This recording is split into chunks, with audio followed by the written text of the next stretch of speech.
because this question is from at TBSMo3 over on Instagram, who is saying, Randy Orton is the best all-around wrestler of all time.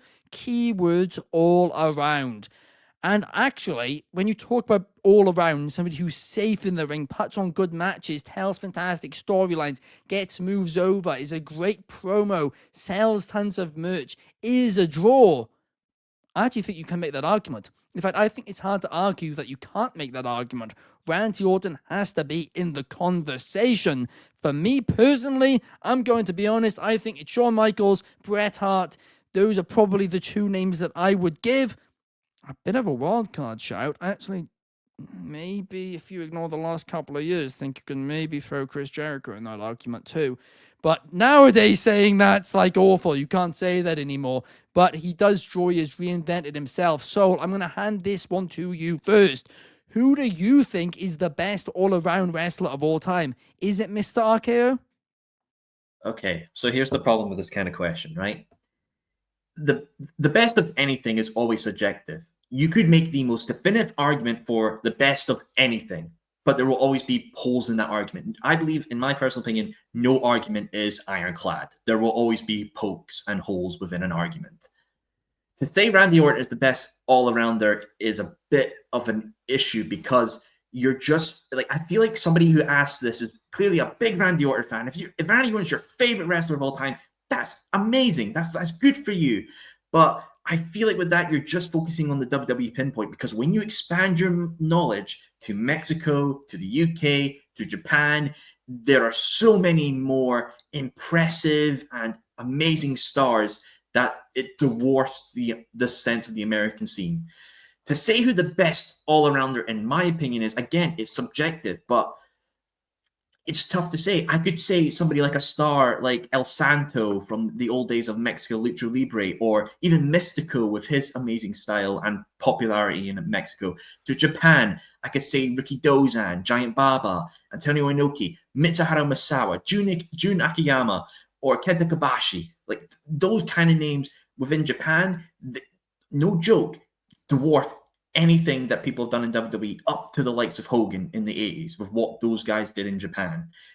Even in the UK, you could say somebody like, well, I think Lionheart was the best all-around wrestler of all time. He was an absolute star in what he did for the Scottish scene. But then when you go on to things like even down south with London, you could look at, or even Wales, Adrian Street. Some people will say him because of what he did within the Welsh scene and what he was doing there. Like, that's a fair point as well. London, Ospreay, Zack Sabre Jr. People within the Knight family might even want to make an argument for that. I feel like it's a tough thing to say that I couldn't even give an answer, because every argument I would make, I could go, oh, well, that person actually was a bit better. That person actually did things differently in this way. So I'm going to have to cop out and go on the fence here, but like, it's such a hard question to say that for me to give an answer like this, you'll need to give me like Batman prep time for like this sort of thing, because it's such a hard general question to answer. But things like these, it's always subjective, but I feel like you got to broaden your horizons when you ask these kind of questions. Well, to be fair, they probably, they might have. I think you can have watched it all and still be able to argue Randy Orton. But to your point, and J Money 17 says you do have a point, it is tough to pick it, and it is subjective as well, by the way. There's certainly no subjective one. But Soul, if you had to give one name right now, who are you giving? Give one name. Mitsuharu Misawa from Noah. Oh, great shout. I like that one indeed. Clark, what about you? Is Randy Orton the best all-rounder? If not, who are you picking? Okay, best of the modern era? Yes, definitely. I think John Cena was great, but wouldn't call him necessarily an all-rounder fully, because he played a pretty specific role for the majority of his career. So I that's where I would put him below Orton on that list, but above him on various other lists. So let's not get too into Orton and Cena. As far as all time, to me, the best all-around wrestler ever is Shawn Michaels, and it's really not close.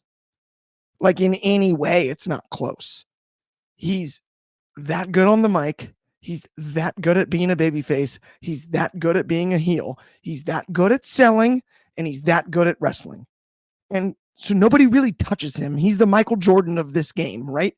In the NBA, Bill Russell had 11 championships, and that's all great and all. Michael Jordan had his 6, but there's a reason when the GOAT conversation comes up, we're talking about his airness, MJ, and not Bill Russell, who is a hero of mine as well. That is no knock on Bill Russell, but I'm just saying, if you're going resume for resume, it's not necessarily about that. It's Michael's at 1 and then everybody else. Orton is probably in the top 5, though. There's something really special that he's been able to accomplish over the course of his career in the WWE because he's managed to evolve, but also maintain consistency. I've never felt at any point in Randy Orton's career that what he was doing was not entertaining or he needed to like reassess, and he continues to do it. And every time out, he reinvents himself. How did he make RK Bro work? You're Good kidding point. me. That's the least Randy Orton thing there is, and he made it work perfect. How legend killer? How did he go out and RKO all these legends over that time and continue to make it work without it getting annoying, without it getting frustrating? Then he evolves.